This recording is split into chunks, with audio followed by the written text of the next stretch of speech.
Hello everyone, welcome back to the Pro MMA Betting podcast. We've got our first UFC of 2021 in the Apex, so the small cage for the foreseeable future, something that we definitely have to keep in mind when we're looking at bets moving forward. I think Dana said they're not looking at going back to Abu Dhabi until, I think he said the summer, maybe, did he say June, July or August? So we're going to have a good maybe 4 or 5 months at the Apex in the small cage. So we definitely need to bear that in mind with regards to betting. That cage is noticeably smaller. It's not so good for fighters that want to stay on the outside, fighters that want to avoid being taken down. There's a lot of things to bear in mind with that small cage. So that's something that we are going to have to bear in mind with every fight we look at. So we're going to break down the Volkov Overeem card, as we always do. We'll start from the bottom, work our way up to the main event. As I always say, guys, this is a betting podcast. I'm not just going to pick who I think wins. I'm going to look at if there's value on the betting line. I won't always go with where I feel the value is, but a general rule of thumb, I will. So it is a betting podcast. I'm not just going to pick who I think wins or who, common sense says, yeah, this fighter's going to win. We need to look at the value. We need to look at a minus 250 favourite. The percentages say they're going to win X amount of time. Do we feel that's accurate? That's how you would need to look at the betting perspective when we're breaking down fights. So, as always, very betting centric. So, please bear that in mind when you're listening to the breakdowns and seeing the predictions. I'll do a quick recap on how we got on. We've had 2 UFCs since I last done the podcast. So a quick recap. Bit of a mixed bag. The Wednesday card we done fine on. Only had one bet on that card. It was a double. We had Ricky Simone in a double with Lerone Murphy for 2 units. Came in for us. Ricky Simone, easy win. Lerone Murphy, competitive fight, but talented guy, Lerone. I'm looking forward to what the future brings for him. I think he's an exciting talent. Made a few rookie mistakes in that fight, but he's still young into his career, so it's to be expected. But that's a good test to pass, so I'm excited to see Lerone moving forward. And then we had the UFC 257 on the Saturday. Bit of a disaster for me, I have to admit. I mean, in terms of these videos, I'm not sure how many videos I've done now, but I think I've been doing this for a couple of years now. So I've done a lot of prediction videos. And I think 257 might be my worst event in terms of predictions across the whole event. I think I went 3-8, which I don't recall ever doing that bad on any prediction video. So, not a good event for me. It wasn't so good on the betting side either. We had 2 units on Dan Hooker, disaster. We had 1.5 units on the Khalil Marcin under 1.5, disaster. And we had 1.5 units on Sanchez versus Muradov over 2.5, which did come in for us. And also had half a unit on Muradov decision at plus 300, which kind of would have remedied a lot of the damage. But unfortunately, Muradov just got that stoppage with a couple of minutes left. Still, I'm happy with the bet. There was definitely value there. I said the KO and decision line should be flipped, and it's just one of them shots. Sanchez got caught. I think it was a shot behind the ear he got caught with. It happens, and just his equilibrium went. He couldn't recover, and he just got trapped on the fence. So it's a bit gutting though, because I thought that was going to come in. A couple of minutes left, the overhit. I thought, decision here, but it's all part of the game. Part and parcel of investing in MMA is the unexpected can occur. So you just gotta suck it up, unfortunately. So I'm hoping to move past 257 in terms of having a better prediction tally for this event, and obviously get back on the right track with regards to the investment returns via betting on MMA. So that's us up to date. Is a premium service for the tips, guys. If you want to jump on board, we've got a pre-betting and live betting service we offer. If you go to ProMMABetting.com, packages are all there. We've got over 150 members in our Discord community, so that's where the live bets are given out. But the guys are chatting fights all week. So if you want to have a community to discuss fights with, there's that as well. But it's also where you'll receive the live betting tips, and all the pre-bets are emailed out to members. And the live betting's been going really well. There is a tracker for the live betting. It's below this video. There's a link to it, and it's also on the website. Just have a quick look at how we got on live betting the last 2 events. So we bet Mike Davis at even money, which came in. We took half a unit on Marcus Perez, which didn't come in. We took a unit on Amari Akhmedov at the end of round 1. We got plus 150. So that came in. And we had half a unit on Matt Schnell at almost even money, which came in as well. So we had a really good live betting event on the Wednesday. Oh, and we also had Ike Villanova decision. I think I took that after round 1 for half a unit. That obviously didn't come in. He got the knockout quickly when the second round started. But still, good show for live betting. And then UFC 257 was again a solid one for live betting. We managed to get Juliana Pena at dog odds plus 138. We took Marcin Prashino at plus 250. I can't remember when we took that. It must have been either at the end. I think it was at the end of round 2. Plus 250. So again, really good odds. And we managed to get a unit on Brad Tavares at minus 200. Can't remember when we went in the fight we took that, but I mean it was clear early on that he was going to win that fight when Shoeface couldn't get the takedown. So live betting was those 2 events. It was really good for live betting. Pre-betting, we won on the Wednesday, we lost on the Saturday. So overall, it was still a good profitable 2 shows for members across pre-betting and live betting. So if you want to sign up, guys, ProMMABetting.com, membership packages are there. Most of the members have signed up for a year. You've got to treat it like the stock market. There's peaks and troughs. We can't win every event. No good signing up if you're going to throw your toys at the pram if we have a losing event. We will have losing events. All bets are tracked. Go and look at the trackers. You can see the bang for your buck you get across a year. But there are peaks and troughs. But we have more peaks than we have troughs. So, or at least that's the aim. And that's what's happened so far since I've been offering the service. And you can see that from the trackers as well. We're constantly in profit, constantly making members money. If you can utilise pre-betting and live betting, there's a lot of money to be made. But let's move on to the card now.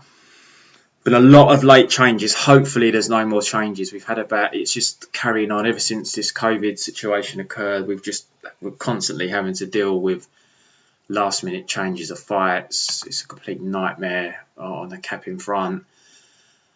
I'm just losing bets pretty much every event without fail. I even sent out a double to members yesterday or the day before for a future event. It's at the end of February.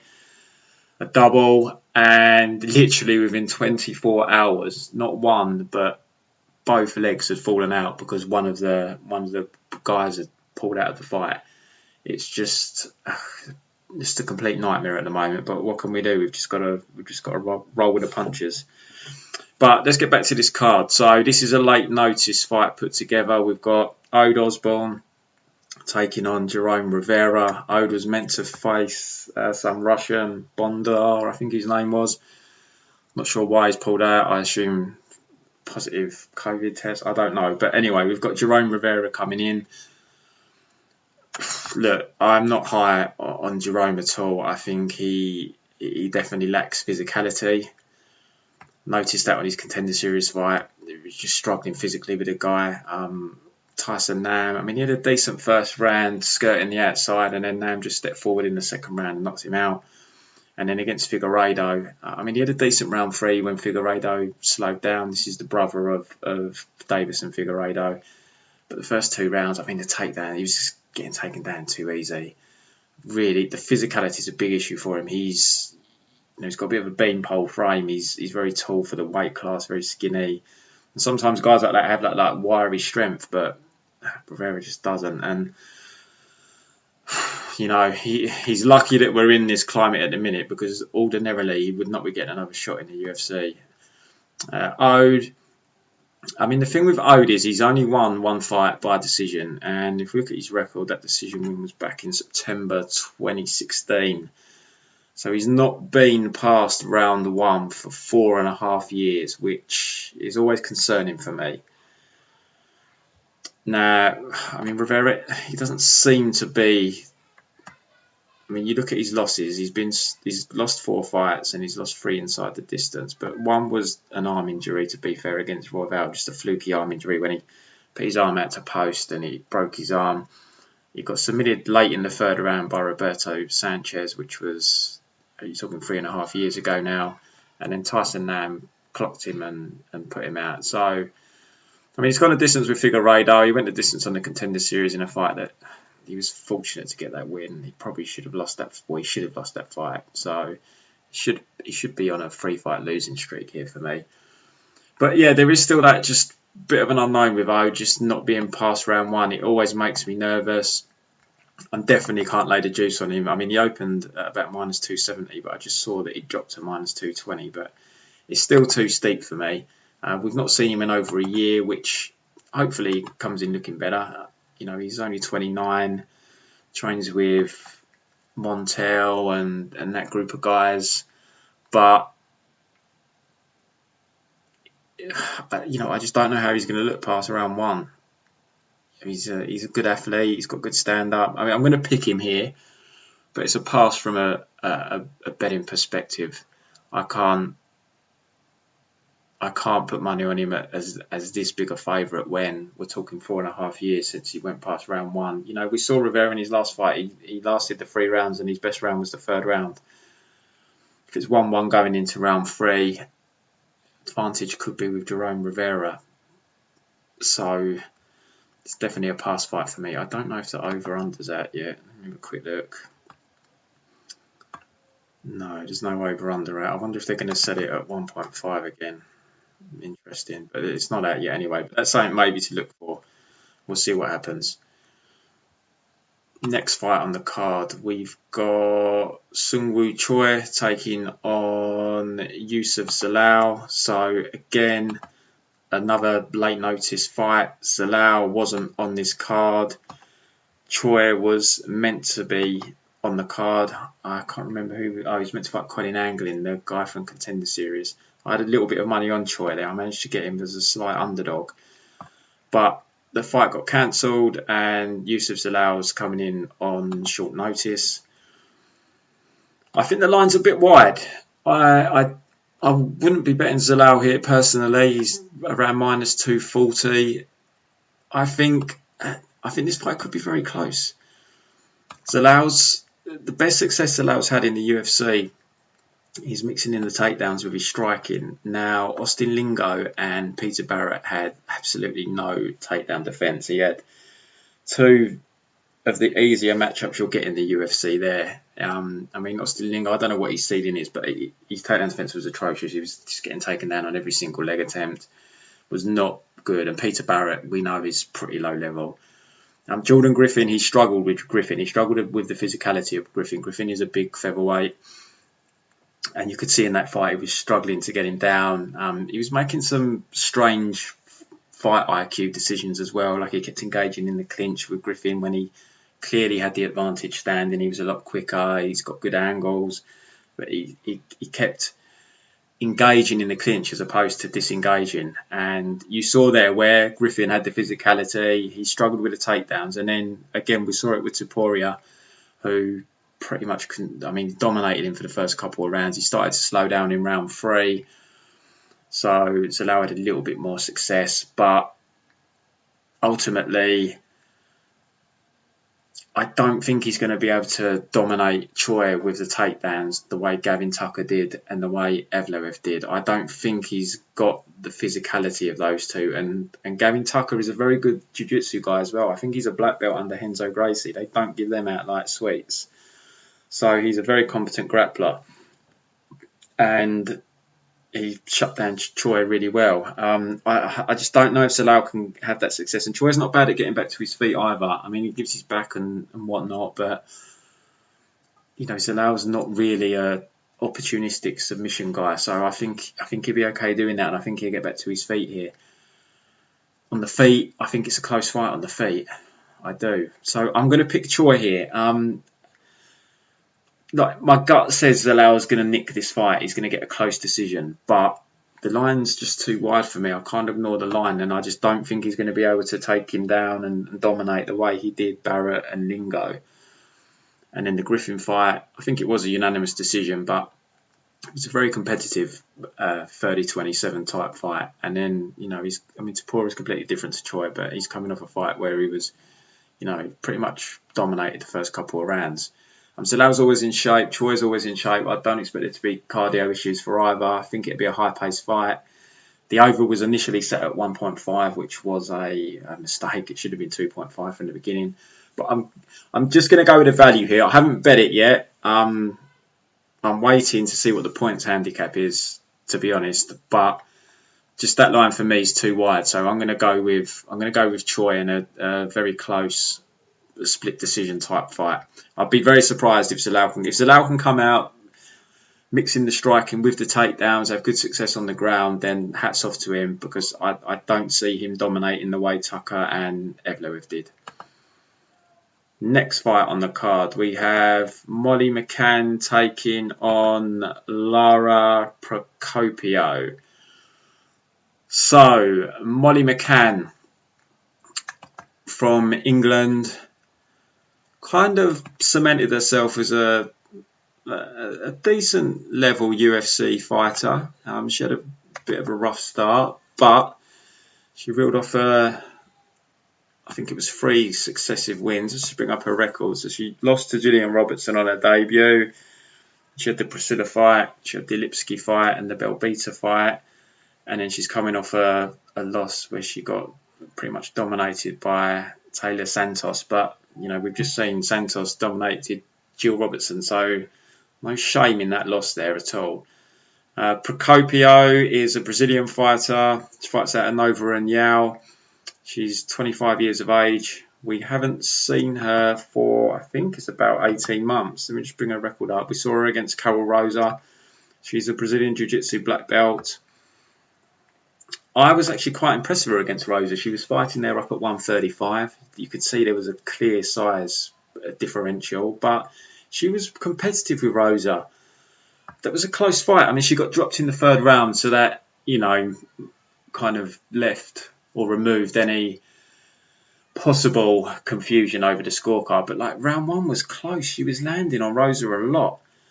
She was taking her shots. I thought it was a decent performance. She showed she's got decent boxing. She's got I think she's got a 4 or 5 inch reach advantage here, but Molly McCann's got a very short reach. I'm sure when I take this fight, I looked, and every fight she's been at a reach disadvantage. She's very good at kind of rolling inside the pocket and exchanging in the pocket, Molly. She's got good boxing. But I liked Procopio. I liked her boxing as well. And she has got that Brazilian Jiu-Jitsu black belt. If you go back and watch some of her older fights, she does utilise some grappling. So it's going to be interesting how she approaches this. If she will try and mix in the grappling, if she can take Molly down. And, we know Molly does mix in takedowns. If you have a look at her fights, they've actually become a bit of a staple to her game in terms of mixing that in. A bit like Jojo Calderwood. I don't think we saw the takedowns from Jojo against Jessica Wright, but prior fights, the last 2 fights, she's been mixing in takedowns. And you see McCann use them against Belbita. She uses them against Lipsky. She uses them against Priscilla. So I wonder if that's going to work here against Procopio, who is a Brazilian Jiu-Jitsu black belt. I don't read too much into that in this day and age, because everyone has a Brazilian Jiu-Jitsu black belt now, pretty much. And it is women's MMA. So, I think if I ever get stuck on or put on their back, it wouldn't surprise me if they're kind of stuck there. Women don't tend to be too dynamic when they're put on their back. The women's MMA is still behind men's MMA because, it did come along a lot later. So you always need to bear that in mind when you're taping women's MMA. Generally speaking, unless you're talking about the Zhangs and the Joannas, the level's a bit lower than the men's game.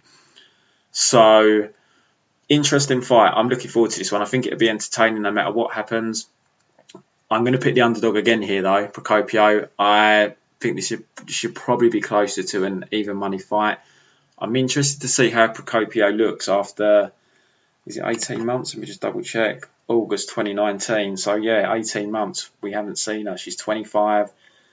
She's at Nova and Yao. I'm not sure why she had the layoff, but there should be improvements here. She should look better. If she comes out looking exactly the same, that's a worry at that age, that layoff, and not looking a different fighter. But I think we might see some added wrinkles here. And like I said, I thought that was a solid performance against Rosa, and it went down as a split decision actually.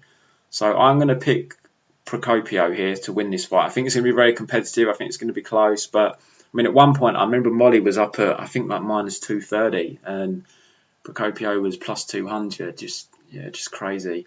She's come down now to around plus 140. But for me, it's more of a pick and fight.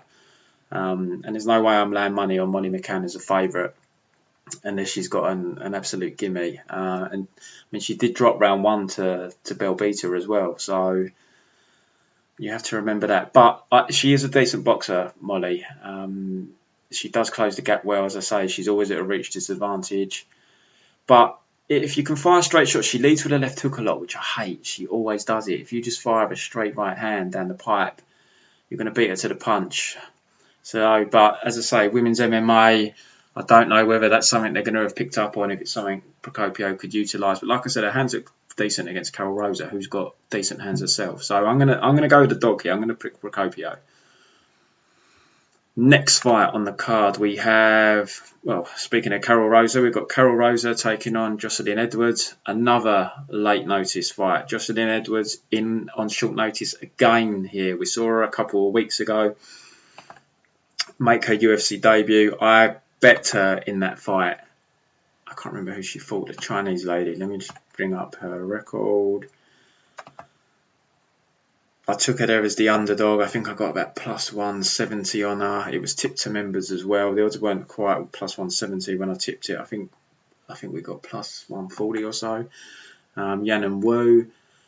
Look, I'll be honest. I thought Edwards was going to look better than she did. She was coming in off a long layoff. I know she'd fought in July, but it was a 28-second fight. Doesn't tell you anything. Hadn't really seen her properly since the Alpar fight over 2 years ago. She'd been getting in some training at Kings. I think she's at like a Kings affiliate, but she had also been to the main Kings. Looking at her Instagram, she's got some training in with the Shevchenko sister. She's a good athlete. She's physical, but she still looked really raw. There's one sequence in that fight where I think she goes to run at Wu, and does she throw a left hook, and she just completely loses her footing and falls over. But then she shows her athleticism. When Wu tries to run in, she just double up kicks her away. So, but yeah, she's rawer than I thought she was going to look. I thought she was going to look a bit tighter, a bit more technical. But she didn't. I mean, Wu kind of gave the fight away in a sense. You know, she hit the takedown early round 1. That's the other thing as well. I thought her takedown defence was going to look better, but it still looked really bad. Wu hit an easy takedown round 1, but she got tied up in an armbar for ages. Eventually, in a scramble, Edwards landed on top, and she landed some nasty ground and pound and took her back. And then the same thing happened in, I can't remember if it was round 2 or round 3. She got an easy takedown, but the momentum from the takedown Edwards used against Wu and landed on top. And again, I think it was round 2, and again she landed some heavy ground and pound. So and same on the feet. There's, you know, when she lands heavy, but there's just no sequencing, no combinations. She can't use her length. You know, she's really long, but she just doesn't have the ability to use it. So, yeah, my enthusiasm for her was a little bit paused because, and you know, she literally fought 2 weeks ago, so you're not going to see any improvements in this version. But she's the kind of girl where if Rosa shoots and she sprawls on her and lands on top, she lands heavy ground and pound. And if she, you know, all it takes is like one of them sequences of her landing heavy ground and pound to still around. And also on the feet, she's sloppy. She kind of runs after you. You know, she makes a lot of mistakes, but she cracks. And again, land a couple of them punches and hurt Rosa, or they're just really eye-catching, it could be enough potentially to sway a judge. So she does have that raw athleticism and power going for her, but Karol Rosa is definitely the more technical fighter here. She's mixed in takedowns. We saw that against Vanessa Melo. She's got nice tight boxing, but she is very hittable. As I've already spoken when we spoke about the Procopio and Wally fight, she got hit a lot by Procopio in that fight, and Jocelyn was a lot bigger, a lot bigger reach, but like I say, she can't really utilise the reach. I mean, if you gave Jocelyn Edwards the kind of combination punching ability of someone like Procopio, then the odds wouldn't be like they are, but you'd have a really solid prospect on your hands. But I just don't know if she's going to be able to put it all together. It might be that where she is quite long, she's a bit gangly. She just struggles kind of with her coordination in that sense. Because I was just expecting more improvements than there were. Let me just look over the stats. I just want to see what the reach advantage is. I don't think it was as significant as I was expecting. Yeah, 3 inches, and like I said, she can't use her reach. Roughly the same age. They're both young ladies. Look, I'm not betting Karol Rosa, especially now. She's like minus 240, 250, low-level women's MMA. You know me. I always say there's profit to be made betting the underdog in low-level women's MMA. But I'm going to pick Rosa here just because of the rawness of Edwards. I think she's going to need big moments in rounds to win this fight, and possibly Karol shooting and getting stuffed and ending up on the bottom. So I'm going to go with Karol here. But I'm not betting her. I'm definitely not betting her. I'll be passing on that. The decision line is probably minus money. Let's have a look. Karol Rosa decision. Plus 110. I don't know. If I was going to bet anything, it would be Rosa decision, but I think it's just a pass fight for me. But I'm going to pick her, but I've got no inclination whatsoever to bet her at minus 250 low-level women's MMA. It'd be, like I always say, the rules are firm, nothing's set in stone, but it would be very, very rare for me to bet low-level women's MMA at minus 250. So for me, it's an easy pass. But I am going to pick her, even though I feel the odds are a little bit wide. Just, I can't see in my mind, outside of big moments, how Edwards wins this fight. I just don't think she's got the structure in her game to win a fight across 3 rounds unless an opponent makes mistakes or gives her opportunities like you did. So I'll go Rosa, but it's definitely a pass. Next fight, another late notice fight. Timur Valiev. Can't remember who was meant to be fighting now, but he's still on the card. Martin Day has stepped in on really short notice here. I think I've spoken about Valiev before. I'm not as high on him as some people are. I've taped his regional fights before, or PFL, does that count as regional? And I'm just not blown away by him. Look, he's a solid striker, a good kickboxer, quite a kick-heavy type guy, but I'm just not blown away. I don't think he's, he doesn't really have much in the way of finishing ability, in my opinion. I think I looked at his record and he's got 1, 2, 3, 4, 5 of his last 7 wins are by decision. One of those inside the distance was mid-round 3, and the one that he has a TKO in round 1, I think that was a premature stoppage. It was from ground and pound, premature stoppage. So we saw him make his UFC debut in August against Trevin Jones. He was all over Jones in round 1. He had Jones hurt to the body, but Jones survived, and then round 2 he got clipped, and I'm not sure if the stoppage was maybe a little bit early, but he got dropped. He was hurt, and the ref stopped the fight. So it's been changed to a no contest now. So I assume Trevin Jones popped for something, weed or something, I don't know. But I mean, he's had that L removed from his record, fortunately for him, and he's getting another decent UFC fight here, another fight that he should win. Martin Day in on short notice. I like Martin Day; he's a good striker, but he's got an aura of flakiness about him, and as you regular listeners will know, I've had an ongoing battle with betting flaky fighters, knowing when to bet them, when not to bet them, only betting them as dogs. And I've pretty much come to the conclusion, it's taken many years, that I'm just not betting flaky fighters anymore, even if they're dogs.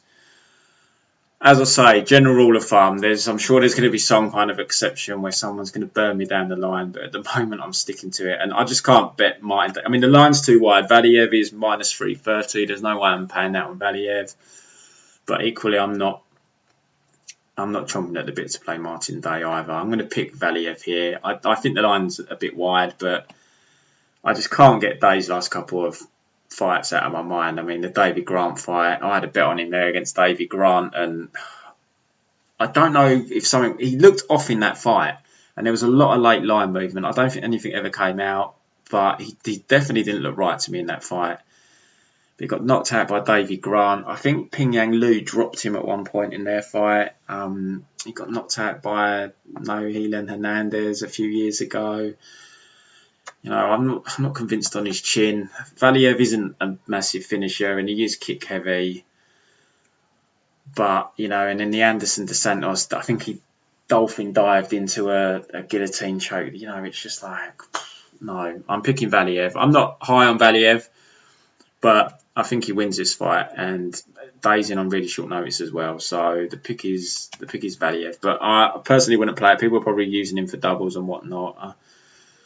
And look, it's probably not the worst thing in the world. Day is a flake, but not for me. It's not my, as you know, it's not my angle anyway of how I bet. And I don't view minus 350 as having, or minus 330, whatever it is, as having any value. But I am picking Valiev. He's out of a good camp as well. He's probably been helping Frankie Edgar, maybe, for his fight. So he's probably in. Valiev isn't in on short notice, so he would have been training with Frankie Edgar for this fight, I would assume. Trains out of the Mark Henry camp, so I'm sure he'd be well prepared. And as I say, Martin Day in on short notice here. Next fight on the card. One other thing to note, Martin Day does have a 6-inch reach advantage, which is pretty big. So, you know, it could be interesting. But as I say, Valiev is pretty kick heavy, so that will negate some of the reach advantage Day has with his hands anyway. But I just don't trust Day. I can just see him getting caught at some point. So, yeah, I'm sticking with Valiev. But that is quite a significant reach advantage, especially at the lower weight classes. But on to the next fight. So we've got Mike Rodríguez, Danilo Marquez. Wow, we've got 3 flakes in a row here. We've got the double Mike Flake Fest coming up. So Mike Rodríguez, look, on the feet. If this fight stays on the feet, he's highly likely he's gonna knock Danilo out. Some of the worries I have with Mike though are his takedown defense isn't good. He's not great on the mat. I mean, he just got Kimura'd from top position. I know he swept him and finished it with Ed being on top, but I mean, it's just like pretty basic stuff that you just don't really see anymore at this level, and it was not a good look. And I know he got robbed. He should have got the stoppage win in round 2, but to turn around and lose that fight, it's just ridiculous. He got one punch by Jung.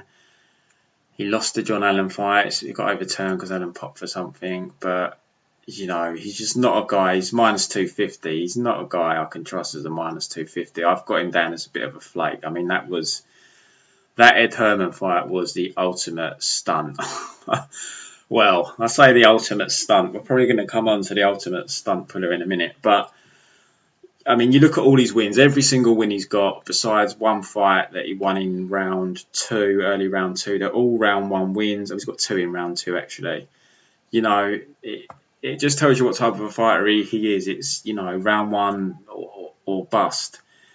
And I can't lay minus 250 on someone like that. Now, Danilo, he looked better than I was anticipating against the Russian Ibragimov. His takedown entries weren't bad. That you can see he's a decent grappler. His takedowns didn't seem too bad to me. So, I think he's got a path here against Mike. So, look, I can see Mike blasting him in round 1. This would not surprise me whatsoever. I've seen a regional fight where Danilo gets blasted with one punch in like a minute or so. It was a long time ago. But equally, I can see Danilo constantly attacking his legs, wearing him out, getting some takedowns, maybe riding some back control, some top control. I can't lay minus 250. No way am I betting Mike Rodríguez here. No way. I did contemplate the under, but I can just see Danilo having some success, like clinching him on the fence, getting takedowns, just having some top time. So, I mean, Danilo's got to be really careful on Mike's elbows. He's got nice elbows in tight. So, I'm really in two minds here. I'm going to pick... No, Danilo, though. I can't pick him. Because he's just not good either. He is not good. But I'm not betting this fight, okay? I think the value is with Danilo, but I'm just having a really hard time convincing myself to pick him here. Even though, because it could look an awful pick, because Mike could knock him out quickly and early and violently. But I just wouldn't be surprised if this just got dragged into a messy kind of gas fest. It's in the small cage as well, which is probably to Danilo's advantage because he's going to be able to get Mike on the fence easier than in the big cage. So I'm going to pick Danilo. I'm not putting money on it. I can't bet Danilo because he's going to get wrecked on the feet if he can't get the fight to the mat or he comes out with stupid fight IQ and decides to stand. But the values with him, Mike Rodríguez minus 250. No bueno. No way. No way. Can you bet Mike at minus 250 here? In my opinion. And like I said, he might come out and he might look it. He might blow him away. But I'm pretty sure if these two fought 10 times, that minus 250 is going to look square. So I'm going to pick Danilo. I'm going to go I haven't put money on this though. To be 100% clear, there's no way I'm betting this fight. But I'm going to go with the underdog. Next fight, we've got, Michael Johnson, the double Mike Flake, like I said, against Clay Guida. Look, Michael Johnson should win this fight. He's very, very talented. Now, he has burnt me more than anyone. Out of all the flakes, he's one that sucks me in again and again and again, but I'm not falling for it this time. I'm sure to some people the minus 200 is looking appetising, but guys, don't do it. Do not do it. Betting on Michael Johnson as a favourite is a losing proposition long term. Trust me, I've been there. He's 34 now. You're not going to get some new... I've seen him on Instagram saying a new version, blah, blah, blah. You're not going to get a new version of him. He might win this fight because it's Clay Guida, a guy that's at the end of his career. He's got nothing on the feet for Michael. He's not really a submission threat. He's probably going to be if he wins the fight, he's going to have to get enough time on top to snatch a decision, basically. But for me, it's just you just can't bet the guy. You just can't do it. I looked at his Instagram. I'm not sure if he's been at Sanford for this camp. Because I know he's been getting in some training with Drakkar Klose, who is over wherever, he's somewhere over where the MMA lab is based, somewhere around that area, which I'm pretty sure is nowhere near Florida. So I'm not sure if anything's changed here or what with regards to his training camp. But yeah, I don't think he's done his camp at Sanford, so I don't know whether that's just where he wants, I don't know, some kind of change, different look. I mean, maybe it's good for him, to be honest. Maybe he needs that. But yeah, I bet him against. Look, I bet him his last 3 fights got In fact, I think I bet him against Did I bet him against Lobov? No, I don't think I did. I think I live betted him against Lobov. But I bet him against Josh Emmett, and he's a minute away from winning the fight, gets knocked out. I bet him against Stevie Ray. Close first round, second round, he's full control. Early round 3, full control, and then just disaster. And then I bet him against Thiago Moises because I said I'd only bet him as an underdog. I got him at plus 130. I said if the odds are wide after round 1, I will cover my bet. He absolutely wrecks Moises in round 1. So much so that on live bet, Moises was plus 500. Did I cover the bet like I said I was going to before the fight? No, I didn't, because I just thought there's no way Moises wins. And then he taps out to an Achilles lock, which you just can't be tapping out to an Achilles lock in the UFC. I think he just panics when he's on the ground. I mean, you go back to the Elkins fight when he gets choked out. There just seems to be some kind of panic that dawns on him as soon as he hits the mat, which is quite worrisome, because Clay Guida is going to be hunting for his legs here and the takedowns.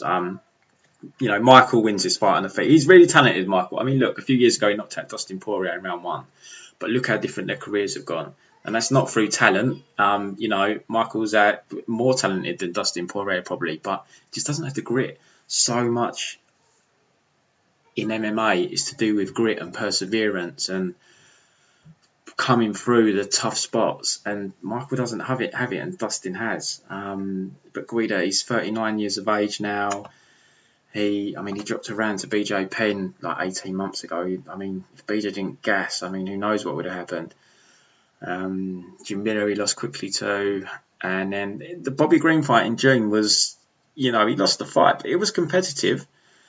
He was, he was in that fight. So, if he can give Bobby Green a competitive fight, he could give Michael some problems here. Michael's always had good takedown defense on the initial shot, but he seems to struggle when you try and layer the takedowns. So,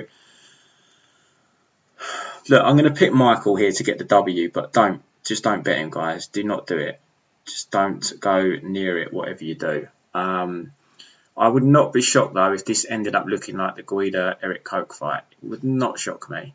But Michael Johnson is not a man to trust as a minus 200 favourite, and I'm not betting him again, even as an underdog. I'm done with Michael Johnson bets.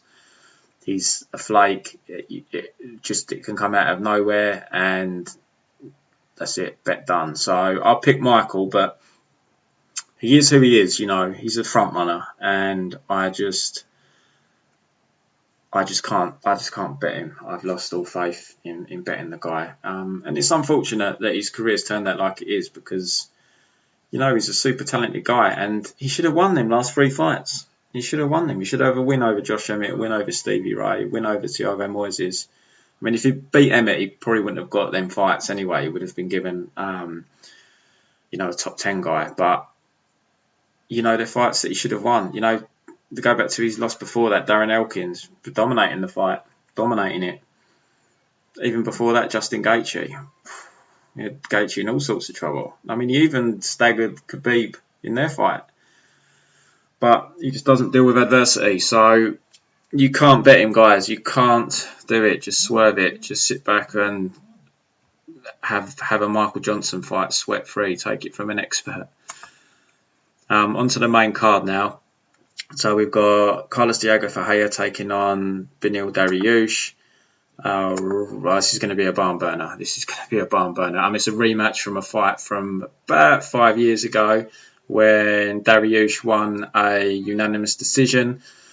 Now, you'll have to forgive me here, because I've done tape on this fight ages ago now, and I haven't got a great recollection of what happened in the first fight. I think in the 3rd round, Diego was starting to come on strong. He did take the fight on short notice, I remember that. But I know he started to come on strong, but he got taken down. And I think the first couple of rounds, Dariush was hitting some takedowns, but generally couldn't establish top control for long. But I think the 3rd round, he managed to secure top position for quite some time. But both fighters have changed a lot since that first fight. Ferreira has definitely improved. He made the move to Fortis. I don't know how often he trains there, because I know he's a long way from the gym. I know the commentator said before that he'd drive like 9 hours, stay for a few days, and then drive back. From looking at his Instagram, I've not been on it for a couple of weeks, but I couldn't see anything Fortis related on there recently. So I don't know if he's done his camp at his home gym. But very dangerous fighter. He's got a really solid pressure game. You saw him use that really well against Khabilov, Tysonov, and Anthony Pettis. They just couldn't deal with him constantly being in their face, constantly throwing volume, throws high volume. He's a very good Brazilian Jiu-Jitsu guy. He's had a full camp here as opposed to the first fight. How's his takedown defense and get-up game going to hold up? Has it improved? It's a hard one to answer. Against Khabilov, he got taken down a few times, but he instantly was getting back to his feet. But Khabilov isn't like the top control grappler of someone like Dariush, so that aspect's going to be interesting. I think he's definitely improved on the feet, though. I think that's where you're going to notice some definite improvement. And the pressure he applies, it's in the small cage as well. But it's an interesting dynamic because Dariush he'll plant his feet, man, and he will throw back hard at you. His chin's been a question mark for a while, but I mean, he's not been knocked out for a while now. Ever since the Alex Hernandez fight, his chin's held up. I mean, the Alex Hernandez and Barboza knockouts are two of the most brutal knockouts you'll ever see. He got slept hard in both them fights. And you saw after the Hernandez fight against Thiago Moises, you saw he was a bit apprehensive on the feet. He came in with just a grappling heavy approach, just grappled the whole fight against Thiago Moises, which made sense. He done the same against Drew Dober. Now, he had difficulty getting Dober to the floor in the first round, and he was eating some shots. Now, he kind of you could see that he got buzzed a few times, but he took the shots, and then he managed to get the takedown in round 2, and then ultimately ended up getting the submission. Frank Camacho went straight to the grappling, which, I mean, it made perfect sense. And then, I mean, he done the same with Jakar Close. I mean, I'm saying all this now, and it's clear that, he goes for the grappling first and foremost now. Jakar Close, he was on his back all of round 1. I bet him there against Close, and I was very nervous going into round 2, and it wasn't looking good. This is my favourite knockout of last year. It was not looking good at all. Close, he looked a bit gassed from holding the back for the round. He was getting caught on the feet with some big shots. And then he caught Close when Close was moving in, rocked him, and then what a knockout. And then the Scott Holtzman fight, actually, he knocks him out of a spinning back fist. I think like the forearm landed or something. But he hurt him before that as well. And, I mean, Scott's a durable guy, so that was pretty impressive. So, will he go to the grappling here to alleviate the pressure that CDF's going to put on him? Or is he just going to throw his monster shots at him? I don't know. I mean, Dariush is a southpaw. He's got good kicks. A gas tank is an issue for him as well, though. That's something else to mention. He does slow down in fights. And someone like CDF in your face, pushing a high pace. I think this fight definitely favours CDF if we go past round 1. Especially if he can dictate. I mean, if he can stuff the takedowns and stop Dariush getting the takedowns, then I think CDF wins this fight. Unless Dariush can land a bomb and put it away. I don't see him winning the fight across 3 rounds here. I just think the pressure. Diego puts out a lot of volume, constantly in your face. He doesn't slow down like he did in the first fight. He will be good for 3 rounds here with a full camp, one has to imagine. And it's in a small cage. It's harder to get away. It's harder to get a breather. But the takedown and the get-up question marks are valid because we've only really seen them tested since the initial fight in the Khabilov fight. And Khabilov's never really had good top control. He's got very good takedowns, but he was never the best at holding you down. But you've got to imagine it's an area he's worked on. He's a very good jiu-jitsu player.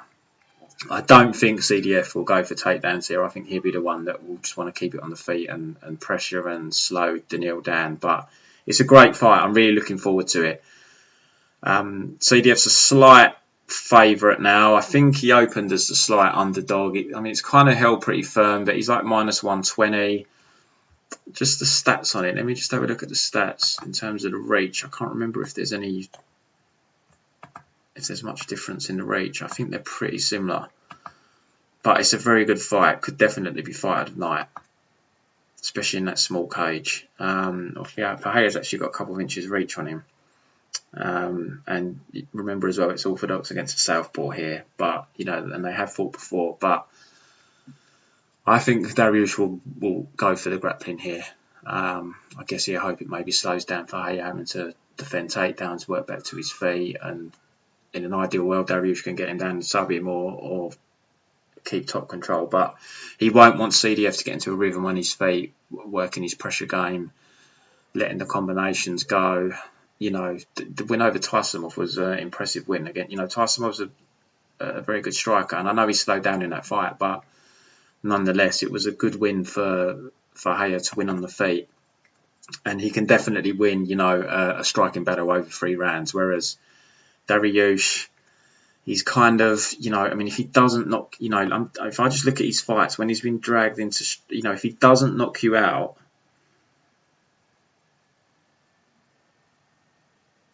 well, I say that, he doesn't really lose the decisions either, does he? If he loses, it's normally inside the distance. He's only lost, he's never lost a decision.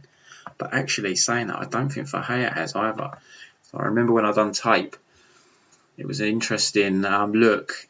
He's lost 1 decision for Ferreira, and that was against Dariush, funnily enough.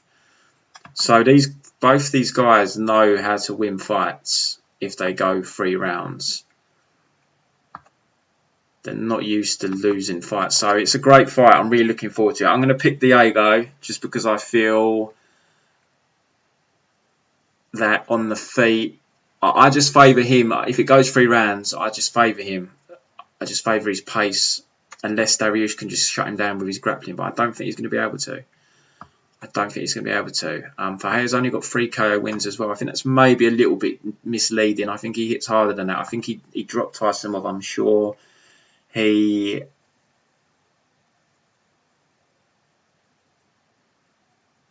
just trying to think. There's someone else he drops. Take this fight so long ago, I can't remember. Maybe it isn't misleading. So he's only got the 3 KO wins. So maybe Dariush's chin's going to be fine here unless he completely gasses out and gets overwhelmed. So it's a hard one to call. It honestly is. But my gut just likes CDF. I don't like betting against pressure fighters. He's got that kind of style that's horrible to bet against. And, Dariush is dangerous, but he's quite wild. He is quite wild with the way he throws shots, and he does leave himself open, and he has been chinned a number of times. But as I say, Ferreira perhaps isn't, I was going to say the 3 KOs is maybe a bit misleading, but maybe it isn't. But he does have that nasty pressure game where he will stay in your face and throw ridiculous volume. So I'm going to go with Ferreira, probably by a decision, but it's going to be a very competitive, interesting fight. I'm really looking forward to it. Next fight on the card, Cody Stamann taking on Askar. So Askar's a short notice replacement here, another one. I think this is the last short notice replacement on the card. We've got about 5. Christ. Cody should win this fight. He's a big favourite. He's minus 400 or odd. I think he can win it on the feet, and he can definitely take the guy down. He's got really, really good takedown, Cody. So I'm not going to spend any time on this fight. Cody for me. Next, we've got Pantoja taking on Manuel Kape. Another really good fight, this one. I'm really interested in seeing how Kape looks. I am very high on Kape, providing one thing. He needs to have shored up his takedown defence. On the feet, I think he is a very, very dangerous guy, a very interesting prospect. And I'm really, really hoping he has shored up his takedown defence, because I think he's a very, very interesting challenge for Davison Figueiredo as long as he has shored up that area of his game, because it was a little bit of a liability. Now, I like the stuff he's saying in terms of he's been working on his wrestling and whatnot. I know he's a brown belt in Brazilian Jiu-Jitsu. He's only 27 years of age as well. He's a young guy, only just turned 27. And we haven't seen him for over a year. So a guy at that age, he has to be making improvements. If there's no improvements, then it's, what are you doing with your time? Over a year, 27, there should be improvements. He looked really good against Askar in his last fight, December 2019. Really impressive fight. But when you go back and look at some of his older fights, like Horiguchi was taking him down, Sasaki, who you guys probably remember from the UFC, the really skinny bantamweight, or was he a flyweight with blonde hair? He also managed to grind out a decision. So that is the worry here, is the takedown defence and the get up. And he's not fought in a cage either before. But the cage should help you with your get ups. You can use it as a wall. It should be a benefit. The ring's just a complete nightmare. But he needs to have worked on his initial takedown defence, let alone his get up ability, because that is a hole in his game. But I'm just going with my gut here. I've got a feeling it's going to look a lot better here. Young guy, talented, very good striker. He should have just dedicated the last year to wrestling his arse off. Pantoja is a tough test for your debut. He's a very good fighter. He's hit a bit of a rough patch. He lost 2 of his last 3, but he had tough fights. He fought Davison, and his last fight he lost to Askar, and in between he got a knockout win over Matt Schnell. But what I will say, the Davison fight, he took a lot of punishment. It was a pretty brutal fight. He got dropped a couple of times in that fight. Ate a lot of hard shots. He showed his toughness because, towards the end of the fight, he was actually starting to walk Davison down a bit. Davison was starting to slow, but he took a lot of punishment. The Matt Schnell fight, he actually got hurt on the feet by Matt Schnell in that fight. He ultimately got the knockout win, but he got rocked to his core. And then the Askar fight, he slowed down in that fight badly. I bet him there. And, there has always been a little bit of a question mark with regards to Pantoja's gas tank, because he has gassed or slowed down in fights previously, like the Dustin Ortiz fight, the Eric Shelton fight, he's slowed down in. But he really slowed against Askar. It was a high-paced wrestling type fight. But, it is a bit of a concern. And Pantoja, the way he really approaches most of his fights is he looks to outstrike guys. Now, his striking's decent, but he's quite wooden on the feet. He's nowhere near as flowy as someone like a Kape, who is going to be taken on there. Nowhere near as explosive. So, I think the game plan is going to be to look for the takedowns. When I was analysing this fight, now I've done it a while ago, so I hope I'm not forgetting anything, but when I kind of went through Pantoja's fights, generally he will stand with people. He doesn't really look for takedowns, but the Figueiredo fight, he was looking for takedowns because he knew, obviously, that he was outgunned on the feet. Whether that was a game plan he came in with or whether it was just something he realised during the fight, it shows that he will go for takedowns if he has to. And he is a very good grappler. If you go and watch the Askar fight, there's a lovely transition in round 1 where he ends up getting Askar's back. He's a high-level grappler. But I don't think he wins this fight on the feet, because I think Kape is, on the feet, something to behold. It's just whether he can keep the fight vertical. And, of course, it depends on Pantoja's game plan as well. But I'm going to pick Kape here as a slight underdog. I've just gone with my gut here. I could be off. It could come in and his ground game could still be a massive hole. But for someone that talented who we haven't seen in over a year, I've got to believe he's going to come in here looking good and having some solid takedown defence. He's going to have the speed advantage on the feet. He's definitely got better technique. He's got better flow. Pantoja's going to have to ground him out to win this fight. And, it's not really something he's done in the UFC since, I think, his debut against Eric Shelton. He went to the grappling a fair bit, if memory serves me right.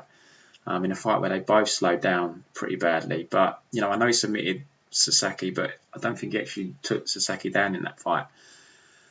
So I'm going to go Kape here, and I really hope he does look good because Pantoja's never going to.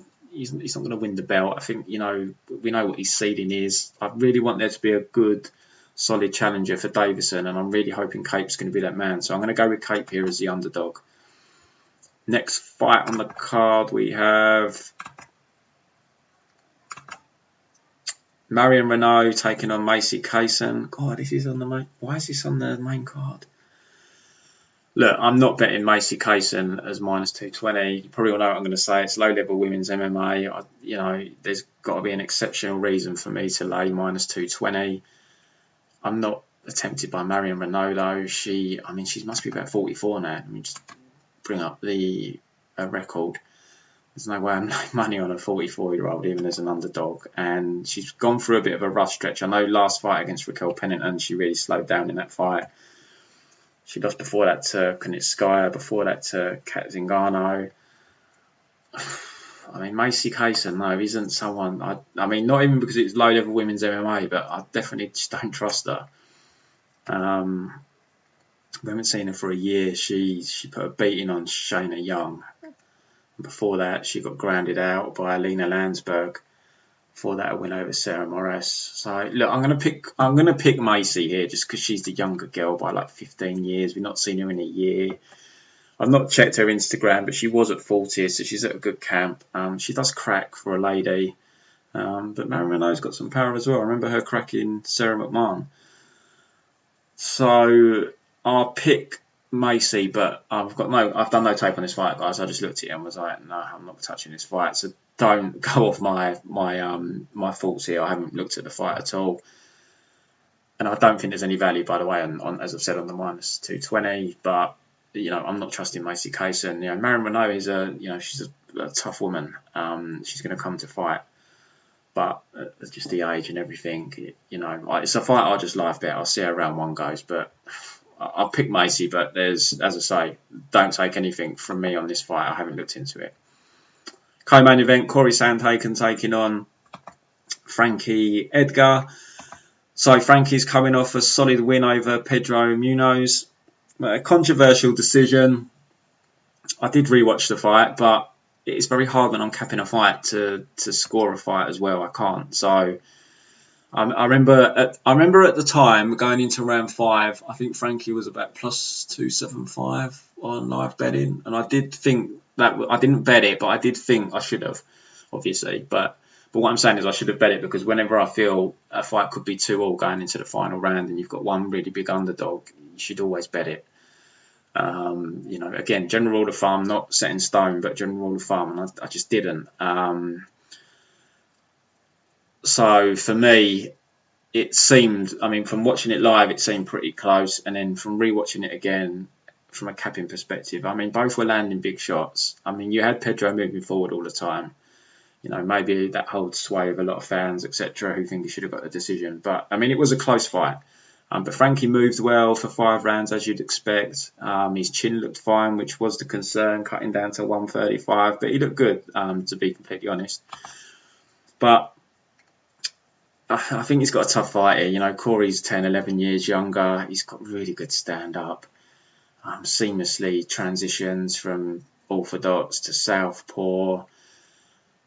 You've got to think the game plan from Frankie is to get takedowns and win with top control. Cory's takedown defence isn't the best, but he's not a bad scrambler. I know he got into trouble with Aljo and got submitted really quickly. But against Rafael Assunção, he was scrambling pretty well. And he's coming off of, pretty dominant win over Marlon Moraes. So I think on the feet, Cory's not going to lose his fight on the feet. I just don't see it. At all. He's going to be putting a lot of pressure on Frankie, who doesn't mind that because, Frankie won't gas out. He'll move well, but I just wonder if he's bit off more than he can chew here with this fight. Cory's minus 400, so there's no value on it. There's just, and the line, funnily enough, I've been looking at the lines for the last week or so, and that line hasn't budged at all at Bet Online. So I think people were very reluctant to bet Frankie, but they're also very reluctant to bet Cory, and it looks like people might not even be parlaying him up. So So, look, there's no value on the line.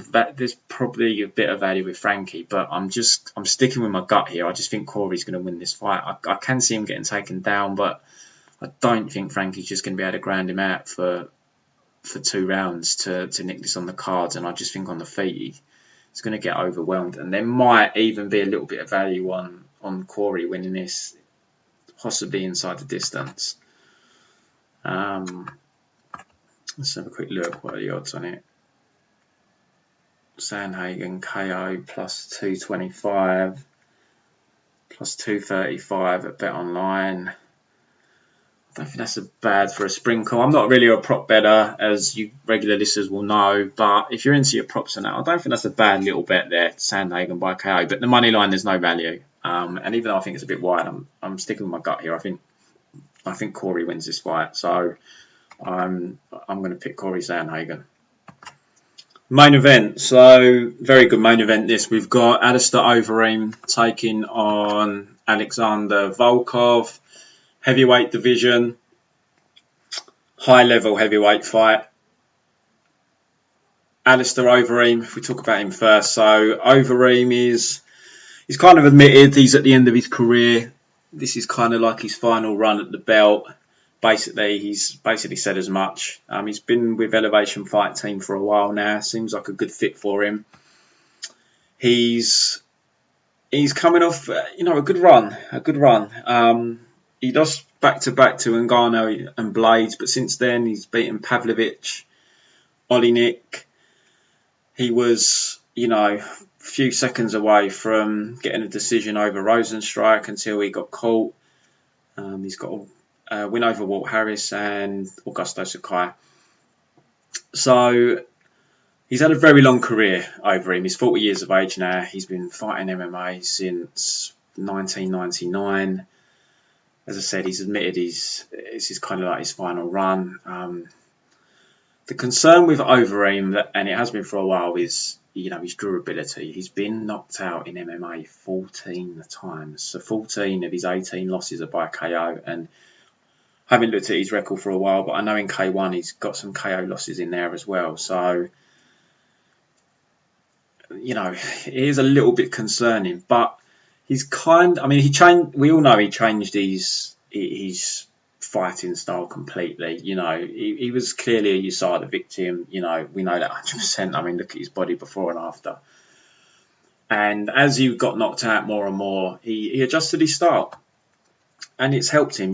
He fights nowhere near as aggressive as he used to. He'll stay on the outside now. He'll kind of try and pot shot. And he's started to utilise his ground game a lot more, and he's got some nasty ground and pound. You go look at his recent fights, the Pavlovich fight, the Walt Harris fight, and his last fight against Augusto Sakai. And, it's an intelligent thing to do. He's fighting intelligently. He knows he can't come in there, try and steamroll people. He's been knocked out a lot. He's taken a lot of damage. It's not going to work for him. So he's adjusted his style a lot now. And, it's worked. It's stopped him getting knocked out as much. You look at his last 4 KO losses. They're to Stipe. And this is over a span of 4.5 years. They're to Stipe, Miocic, Ngannou, Blades, and Rosenstrike. You've got 3 really good strikers there, top of the heavyweight division, that have put him away. And Curtis Blades was ground and pound. So, it's worked to an extent. He's just fallen short at the top level, basically, but he's still picking off the contenders. So the thing is, though, with the new style is he's not as dangerous on the feet. He's not really knocking people out on the feet anymore. The Sakai and Walt Harris fights were ground and pound. Oleinik he did take out on the feet, but Oleinik was just overmatched on the feet completely. Pavlovich was ground and pound as well. So I think besides Oleinik, the last knockout he had was against Mark Hunt, which I remember that was the knee in the clinch. But he's still dangerous, obviously. It's Alistair Overeem. He's a gigantic man, and he's a man that knows how to strike. So, I'm not saying he's not dangerous on the feet, but just with the way he's adapted his style, he's not the threat he was on the feet, basically. So He's also adopted a strategy of defence when he is under heavy attack, is he'll shell up on the cage. Now, I mean, I always knock it, but it always works for him. I mean, every fight he does this shell on the fence, and people will unload on him, and no one really seems to get through too clean on him. It seems to work really well for him, as dangerous as it is. And I'm pretty sure you're going to see it in this fight, especially in the small cage again. It seems to work. And I mean, if you go and watch the Sakai fight, he does it a lot against Augusto Sakai. And, you know, shots do get through, but, you know, he never really seems overly hurt. I mean, he is giving away rounds, though, with that strategy. So you've got to remember that. But, you know, he is... I think career-wise, him and Volkov, they are going in different directions. You know, Alistair, as I've said already, he's getting towards the end of the road. He has adjusted his style, like I've said, and it's worked for him very well. It's intelligent.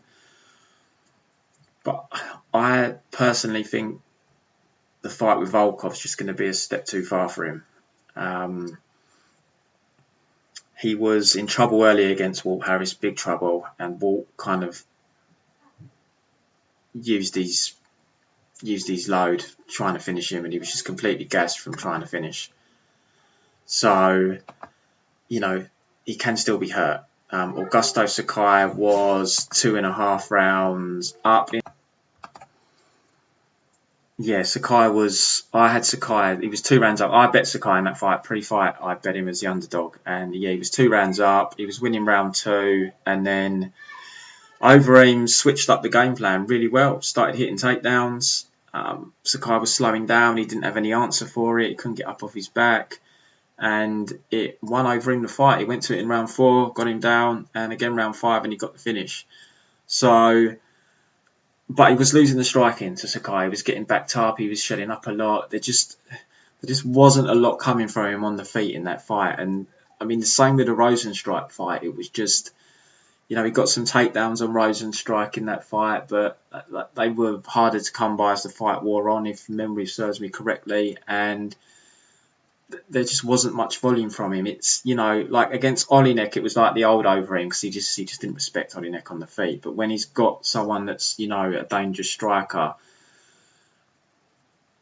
it's like self-preservation kind of sets in a little bit for him on the feet now. And you know, if that is a theme and that is something in his head, you're definitely going to see that here against Volkov.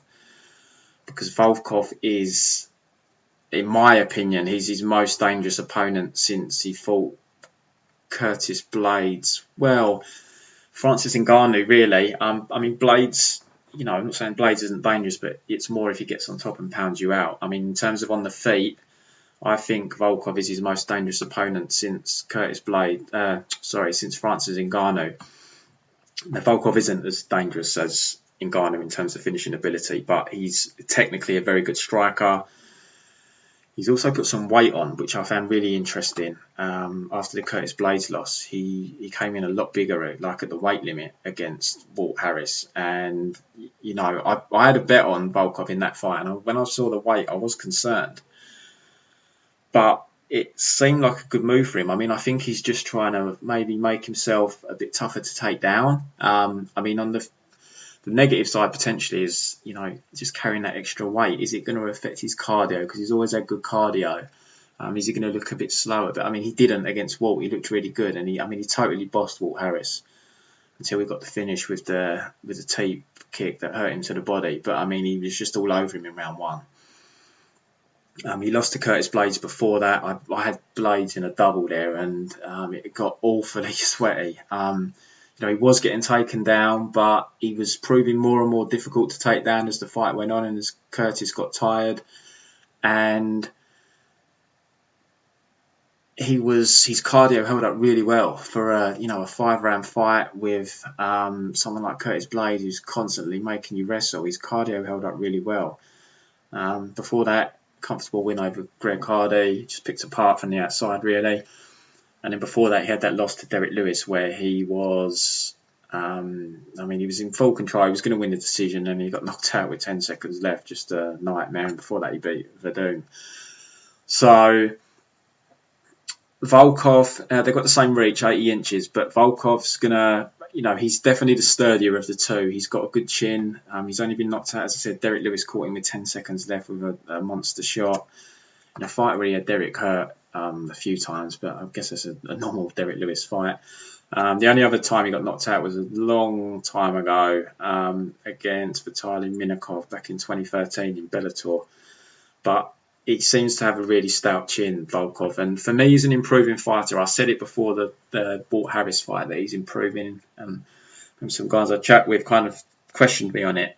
But I think he showed in that Walt Harris fight. I know Walt Harris isn't the greatest fighter in the world, but he's still a dangerous guy. And Volkov just shut him down, just got in his face. Didn't seem concerned about the shots coming back and just broke him down. And I think that's what he's going to do to Alistair Overeem. Overeem's best shot is getting this fight to the floor and trying to get a finish on the floor, but I just think he's going to have problems getting Volkov to the mat. And it's 5-round fight as well. He's going to have to take Volkov down and keep him down for, if he can't finish, for at least 3 rounds to win a decision. And I don't think he wins this fight on the feet. I think Volkov is going to try and exploit that self-preservation that I've already spoken about with Reem. I think he's going to try and get in his face. He's going to try and bring the fight out of him. And I can see him wearing Overeem down and getting a finish. I mean, I can see it going late because Volkov isn't someone that goes in and, he doesn't generally blow people away. But he's a technical kickboxer, and so is Alistair Overeem. But like I say, just that hesitancy on the feet with Overeem these days, I just don't think it bodes well. And I think Volkov, as I say, is his most dangerous opponent on the feet since he fought Francis Ngannou. And I think Volkov is, unless the weight does play a factor and he slows down, but based historically on him having very good cardio and being able to go deep into fights, I just think it's a bad recipe for Alistair Overeem here. So I'm going to pick Alexander Volkov here. I don't know what Volkov's ceiling is. I think he's always going to be a tad shy of the kind of elites at heavyweight, just because he doesn't have generally that one punch kind of knockout power. I mean, you look at his last 3 knockouts. Like Stefan Struve was late in round 3. Fabricio Werdum was late in round 4. And then he got Walt Harris out early in round 2 with the teep kick to the body. But it's quite low percentage of teep kick to the body. And that's a good weapon for him here, actually, against Alistair Overeem. That's really going to serve him well if he utilises it, which he should. Because I think it was Sakai that was having good success with that teep kick. Could be wrong there. I taped this a while ago, but I'm sure Sakai was having really good success with that teep kick, and it's a really good weapon for Volkov. So I expect him to use that a lot here as well. But yeah, he's just, what I'm trying to say is that heavyweight, the longer you're in the actual octagon, the more chance you've got, obviously, of getting knocked out. Whereas, the lower weight classes where the KO ratio is lower, guys aren't as dangerous because they don't hit as hard. But at heavyweight, you don't want every fight at heavyweight to be going into the 4th, 5th round, because even if you're the better fighter, you're going to get knocked out in some fights just because of the sheer power coming back at you. And I just think that's going to hold him back against the top guys. He just doesn't really have that one-punch destructive knockout power. And a prime example is his loss to Derek Lewis. That's what can happen at heavyweight if you can't get rid of guys. They hit so hard, even if you are the more skilled fighter, you're just going to get taken out. And I just think that's going to stop him ever kind of reaching the top level. But I do think he's improved. I think I do like the fact that he's put on a bit of weight. I think he is going to be harder to take down, and as long as his cardio still holds up well for the 5 rounds and he carries the weight fine, I just think this is a good fight for him against the kind of style that Alistair Overeem's adopted. So I'm going to go with Volkov here to win this fight. I'll be back next week for the next UFC. We've got a good run now. I think there's only like 1 week off in the next 12 weeks or something. So there's going to be a good run of UFC shows coming up. Bellator's back in April, I saw. PFL is in April as well. So the schedule is just going to go nuts from April. There'll be a few other shows here and there, like LFAs up until April. But from April, the schedule is going to go mad again. So there's going to be lots of betting opportunities. So good luck with your bets, guys. Hope you cash. And I'll be back next week to break down next week's card.